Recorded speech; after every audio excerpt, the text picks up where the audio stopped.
There's one massive, throbbing problem with Bikeriders, and that is biopics always struggle to answer this one question, and it's the biggest reason why Bikeriders is a big, steaming, hot pile of mid. I'm Benny. These characters are so uninteresting, I would have rather watched a 2-hour walking video.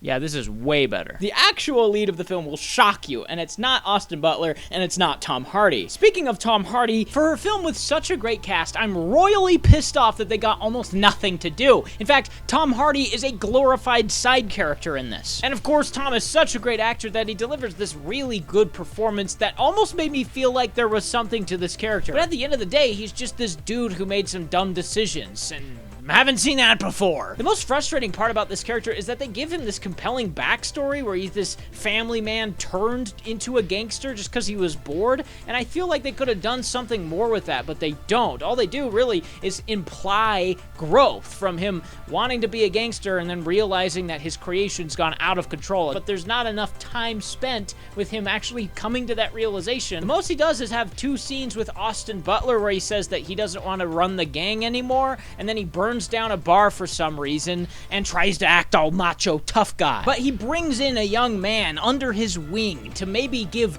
the gang over to once he's done, and that just so happens to be the latest heartthrob, Austin Butler. Johnny always loved Benny. This is our family. Forever.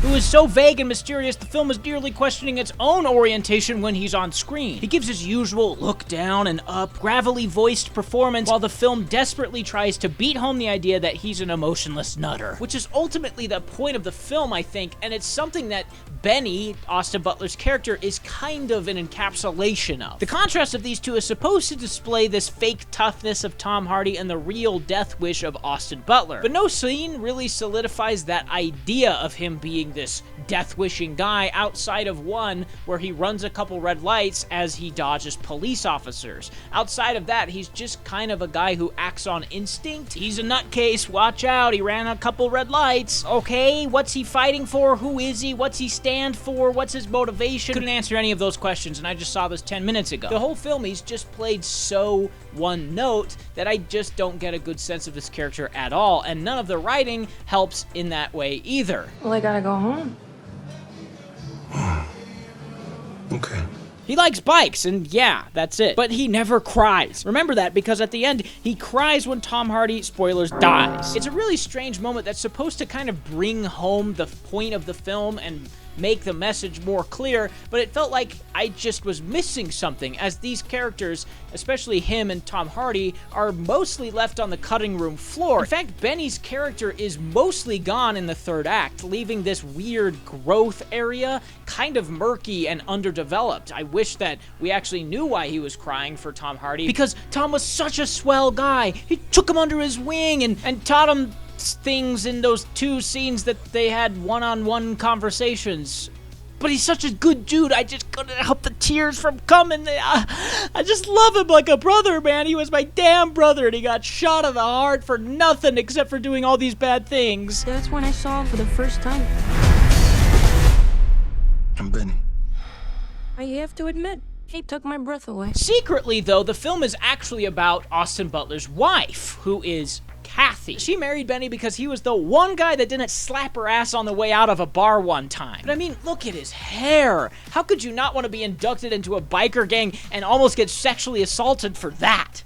I would. Really, though, the film is about her, and it's told through her eyes in this shell story where a reporter, photographer, student from Challenger's guy is interviewing her and asking really thought-provoking questions like, who? Cathy, why don't you talk to me about when you first met the guys? Doing this leaves the character of Cathy so little room to breathe, she may as well just be a Family Guy character cursed with the plague of saying, remember the time? Peter, remember the time? What the f did you just say? Because that's all she does. The reporter asks her a question, and then she says, oh, I remember when that happened, and then it cuts to that happening. And it just repeats. on loop through the entire film. It feels like the same scene happening over and over and over again. It's incredibly bizarre to structure it this way. Now, I understand why they do it because Cathy's the main character, so learning about the film through her eyes would make a lot of sense, but then we spend so much time not seeing things through her eyes that it makes that character feel like she isn't the lead, even though she clearly supposed to be. She's also meant to be the direct counter to toxic masculinity, which again, I think is the point of the movie, where she is just this woman who's independent and strong and doesn't take no shit from Austin Butler, who's got a death wish or something, and Tom Hardy, who's just acting tough. She's the one that's actually tough between the three. That's the point of the character, and yet you don't get that at all. She's just there, a plot point, and a